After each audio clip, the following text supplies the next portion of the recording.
நட்சத்திர கனவுகள் அத்தியாயம் 91. காலை பொழுதில் வெளியே இருந்த சோஃபாவில் நீலகண்டன் அமர்ந்து மகன் கொடுத்த கணக்குகளை பார்த்து கொண்டிருந்தார். தேர்தலுக்காக அதிகம் செலவு செய்தது புரிந்தது. இன்னும் என்னென்ன செலவுகள் வரும் என குறித்து வைத்து கணக்கு போட அந்த நேரம் காவல் அதிகாரிகளின் வாகனம் அங்கே வந்து நின்றது. அக்கம் பக்கத்து வீட்டார்கள், தெருவில் இருப்பவர்கள் என்று அனைவருமே உடனே சட்டென வேடிக்கை பார்க்க வந்துவிட்டனர். இறங்கி வந்த காவல் அதிகாரிகளோ, மிஸ்டர் நீலகண்டன், நீங்க பணம் கொடுத்து ஓட்டு கேட்கறதா எங்க ஆபீசர் கிட்ட கம்ப்ளைண்ட் வந்திருக்கு, அதனால உங்களை விசாரணைக்கு வர சொல்லியிருக்காங்க. கான்ஸ்டபிள் கூற, சரி வரேன், நீங்க போங்க. இல்ல, வந்த ஆபீசர் கொஞ்சம் புதுசு, ரொம்ப அழுத்தம், உங்களை கையோட கூட்டிட்டு வர சொல்லியிருக்காங்க என கூறி பிடிவாதமாக வந்தவர்கள் நின்றனர். ருத்ராவோ, தேர்தல நிக்கிறது நான் தானே, என்ன கூட்டிட்டு போங்க முன்னே வந்து கூற, ஐயோ இப்பதான் பண்ணுவேன், ஆத்தா மாரியாத்தா காளியாத்தா உனக்கு கண்ணு இல்லையாத்தா. அங்கேயே அமர்ந்து ஒப்பாரி வைக்க ஆரம்பித்தார் வள்ளியம்மாள். இந்தா எதுக்கடி கத்துற ஏழவெடுத்தவளை. நீலகண்டன் கத்தவே அடுத்த நொடி அவரோ வாயினை மூடிவிட்டார். ஏமா, உன் அத்தைய உள்ளக்க கூட்டிட்டு போமா. அங்கே நின்ற மருமகளிடம் கூறவே, அத்த அவங்களுக்கு பாத்துக்க தெரியும், விசாரணைக்கு தானே, பயப்பட ஒண்ணும் இல்ல, இதுல வாங்க, நான் உங்க பையனுக்கு கால் பண்ணி வர சொல்றேன் என சமாதானப்படுத்தியவாறே உள்ளே அழைத்து சென்றாள் இளையராணி. நீ இரு ருத்ரா, நீ போனா அது நல்லதில்ல, நான் போய் என்னன்னு பாத்துட்டு வந்துடுறேன் மகளிடம் நீலகண்டன் கூற, சரிப்பா போயிட்டு வாங்க, நான் அண்ணன் கிட்ட சொல்றேன் என்றதும் சரி என்று நீலகண்டன் வந்த காவல் அதிகாரிகளோடு அவரின் வாகனத்திலே ஏறி சென்றார். இந்த செய்தி காற்றினை விட வேகமாக நொடியில் பரவியது. ஒவ்வொருத்தருக்கும் அந்த நொடி ஒவ்வொரு மனநிலை. பணம் இருந்தா என்ன வேணாலும் பண்ணலாம்னு நினைச்சா இப்படித்தான் ஆகும், இவரையெல்லாம் ஒரு வாரம் ஜெயிலுக்குள்ள வச்சாதான் சரிப்படும் என்று ஒரு பெண்மணி கூற, அதற்குள் இன்னொரு பெண்மணியோ, ஆமாடி இவரால என் வீட்டுக்காரரு எந்த நேரமும் போதையிலே குடிச்சுட்டு அலைகிறாரு புலம்பினார். இன்னும் சிலரோ, ஐயோ இந்த புண்ணியவானாவது கொஞ்சம் காசு கொடுத்தான், அது பொறுக்கலையா, ஓட்டப்ப இன்னும் கொஞ்சம் தருவான்னு எதிர்பார்க்க இப்ப முடியாது போலையே என்று அனைவரும் வெவ்வேறு எண்ணத்தில் இருந்தனர். நீலகண்டன் காவல் நிலையம் வர, உங்க ஊரினை சேர்ந்த ஒருவன் கம்ப்ளைண்ட் கொடுத்திருப்பதாக கூறி, இதன் பிறகு இப்படி செய்தால் சட்டப்படி நடவடிக்கை எடுக்கப்படும் என்றனர். இங்க பாருங்க நீலகண்டன் சார், நீங்க ரொம்ப பெரிய மனுஷன், சுத்துப்பட்டுல உங்களுக்குன்னு செல்வாக்கு அதிகம், அதை நீங்களே இப்படி கெடுத்துக்காதீங்க சார் என அதிகாரி கூறி முடிக்க, அவரின் முன்னே ஒரு பையை வைத்தார். என்ன சார் இது? எடுத்து பார்த்த அதிகாரி கட்டுக்களாக இருந்த பணத்தினை பார்த்ததும் அதிர்ந்தே விட்டார். மற்றவர்கள் பார்க்கும் முன் தன் டேபிளுக்கு அடியில் மறைத்து வைத்துவிட்டு, சரிங்க சார், இப்ப நீங்க கிளம்பலாம் சார் என்றார். ரொம்ப நல்லது என கூறி எழுந்தவரோ பின் குனிந்து, இன்னும் வேணும்னா சொல்லு, கட்டுக்கட்டா அள்ளி தரேன், தேர்தல் முடிகிற வரைக்கும் எதையும் கண்டுக்க வேண்டாம், ஏன் கொலையே விழுந்தாலும் சரியா, தேர்தல் அன்னைக்கு பாதுகாப்புக்கு மட்டும் நீங்க எங்க ஊர் பக்கம் வந்தா போதும் மெல்லிய குரலில் அதிகாரியிடம் மட்டும் கூற, சரி என பணத்தில் மயங்கி தலையசைத்தார். அதே நேரம் தகவல் அறிந்து, அப்பா யோகமித்திரன் உள்ளே வர, எல்லாம் நானே முடிச்சிட்டேன், வாப்பா போகலாம் மகனை அழைத்து கொண்டு சென்றார். யோகமித்திரன் காரினை ஓட்ட, அப்பா ஸ்டேஷன்ல என்னாச்சு? அருகில் அமர்ந்திருந்த தந்தையை கண்டு கேட்க, ஒண்ணு இல்ல, உண்மையை சொல்லுங்க, நீங்க அதிகாரிக்கு பணம் கொடுத்தீங்களா? ஆமா, அதனால என்ன? இப்படி லஞ்சம் கொடுக்கறது தப்புப்பா, இது வெளியில தெரிஞ்சா அவருக்கு வேலையே போயிரும், அவனே பயப்படாம வாங்கும்போது உனக்கு என்னடா? எவ்வளவு கொடுத்தீங்க? 2 லட்சம் எங்க ஒன்றும் கூற முடியாது, வாய்க்குள்ளே முழுங்கி கொண்டான். தேர்தல்னா சும்மா கிடையாது, இப்படி செலவு பண்ணாதான் கதைக்கு ஆகும். சரி, என்னை விட்டுட்டு நீ போய் பேங்க்ல பணம் எடுத்துட்டு வந்து ருத்ரா கிட்ட கொடுத்து வை. எவ்வளோ? 10 லட்சம்.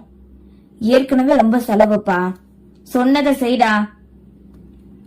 என்னமோ போங்க சரி என்றவாறு தந்தையை வீட்டில் விட்டு கூறியது போல் வங்கியை நோக்கி சென்றான். நீலகண்டன் வீட்டுக்குள் நுழைந்ததும் சூழ்ந்து கொண்டு என்னவென்று கேட்கவே, லஞ்சம் கொடுத்து தன் கைக்குள் கொண்டு வந்ததை மகளிடம் கூறினார். ருத்ரா கண்ணு, இது முன்னவே பண்ணி இருக்கணும், என்ன கிராமத்துல நடக்கிறது போலீஸ் வரைக்கும் போகாதுன்னு நினைச்சேன், ஆனா போயிருச்சு, இனி குறுக்க வர மாட்டான். தாராளமா நம்ம காயினை நகர்த்தலாமா? சரிங்கப்பா. எப்படி தெரிஞ்சதா உங்களுக்கு? அந்த மதி போட்டு கொடுத்துட்டாலோ? அவதான் ஏதாவது நம்மள வீழ்த்தணும்னு நினைச்சுக்கிட்டு இருக்கா. அது மட்டும் இல்லாம அவதான் புருஷனுக்கு உத்தமி மாதிரி ஊருக்கே உத்தமியாச்சே. எங்க உள்ளுக்குள் மூன்று எரிச்சலை கட்டுப்படுத்தி கொண்டு அங்கு நின்றாள் இளையராணி. இல்லம்மா, இது அவளோட வேலை இல்ல. நீங்க உங்க வேலைய பாருங்க. நான் என் வேலைய பாக்குறேன்னு எண்ணத்துலதான் அவ இருக்கா. இது வேற யாரோ நம்ம ஊர் பையனாமா. ஓ சரி விடுங்கப்பா, பாத்துக்கலாம். 1000த்துல ஒருத்தன் நல்லவன் இருப்பான்ல, அவன் பண்ண வேலையாத்தான் இருக்கும் என கூறி பின் தந்தையும் மகளும் அமர்ந்து அடுத்து என்ன என்பதை திட்டமிட ஆரம்பித்தனர். இங்கே யாழ்மதியோ மெடிக்கல் கேம்ப் போடுவதற்கு திட்டம் தீட்டி அதனை செயல்படுத்த நினைத்தாள். தேவாவோடு சேர்ந்து அரசாங்கத்தின் அனுமதி வாங்க தங்களின் சொந்த மருத்துவமனையில் இருந்து பசுபதி அனுப்பி வைக்க மருந்துகளையும் பரிசோதனைக்கு அனுப்பினர். அவர்களும் சரி என்று சோதித்து பார்த்து அனுமதி கொடுத்தார். வார இறுதி நாள் என்றால் அன்று அனைவரும் இருப்பார்கள் என்பதாலே அன்றைய கேம்ப் போடலாம் என நினைத்து அதற்கான ஏற்பாட்டினை, எந்த இடம், அதை தயாரிப்பது அனைத்தையும் இளந்திரையின் மூலம் செய்து கொண்டாள். அவர்களின் ஊரில் இருக்கும் தொடக்கப்பள்ளி பெரிது என்பதால் அதுவே ஊருக்கு இருக்க சுட்டுப்பட்டு அனைவரும் வர தோதுவாக இருக்கும் என்பதால் அங்கேயே ஏற்பாடு செய்தனர். பின் கூட்டம் போட்டு ஒரு நாள் லஞ்சம் கொடுப்பது போல் வாங்குவதும் தவறுதான், தண்டனை கிடைக்கும் என பேச்சுவாக்கில் யாழ்மதி கூறி வைக்க சிலரோ தடுமாற ஆரம்பித்தனர். அன்று ஞாயிற்றுக்கிழமை என்பதால் அதித்தி, தேவா, பசுபதியும் சில செவிலியர்கள் மருத்துவர்களையும் அனுப்பி வைத்திருக்க, அதுபோக இங்கே வேலை பார்க்கும் இடத்திலும் இருந்து மருத்துவர்களும் வந்திருந்தனர். முந்தின 2 நாட்களாகவே ஆட்டோவில் மெடிக்கல் கேம்ப் போட போகிறார்கள் என்று ஒலிபெருக்கி மூலமும் சிறிய நோட்டீஸ் பேப்பர் மூலமும் தெரியப்படுத்தி இருந்தனர். இலவசமாக என்றால் விடுவார்களா என்ன? ஆட்களோ வரிசையில் நிற்க, இளந்திரையனோ வந்த மருத்துவர்கள் செவிலியர்களை கவனிக்க யாழ்மதியும் உடன் இருந்தாள். வந்தவர்களிடம் அப்படியே உரிமையோடு பேச்சு கொடுத்து ஊசி போடுவார்கள் என்று அழும் பிள்ளையை தூக்கி கொஞ்சி சாக்லேட் கொடுத்து, இப்படி யாழ்மதி அங்கிருந்தவர்களோடு தன்னை காட்டிக்கொண்டாள்.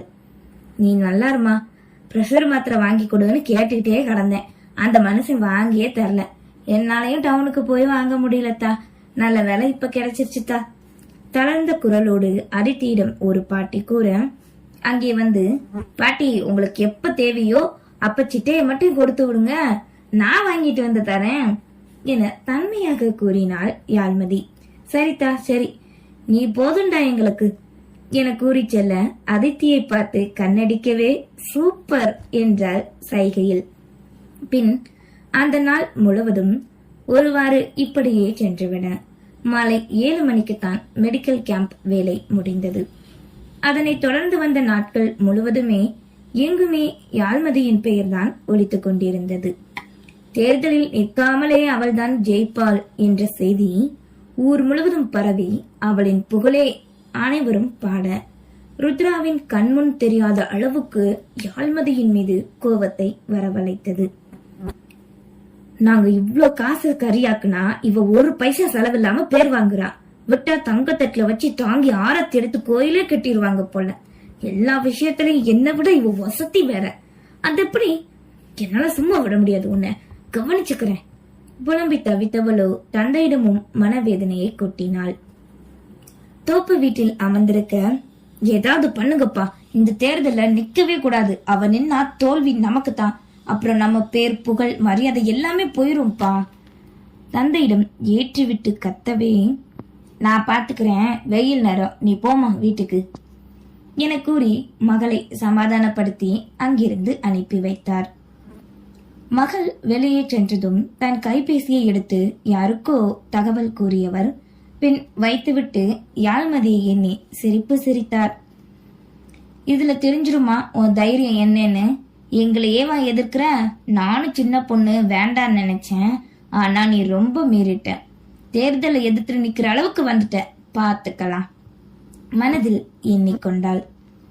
இங்கே வீட்டுக்கு செல்ல வெளியே வந்த ருத்ரா இருபுறமும் வயல்வெளிகள் நிறைந்த தார்ச்சாலையில் நடந்து சென்றால் சிறிது நேரம் செல்ல அப்போது ஒரு கார் அவளை கண்டு மெல்ல அருகில் வந்து நின்றது. நிக்க போறாங்க போல நினைத்து ஓரமாக நின்ற காரினை தாண்டி விலகிச் செல்ல அதிலிருந்து இறங்கினான் அவளின் விழிகளில் சிக்கி காதல் கொண்ட கல்வன்.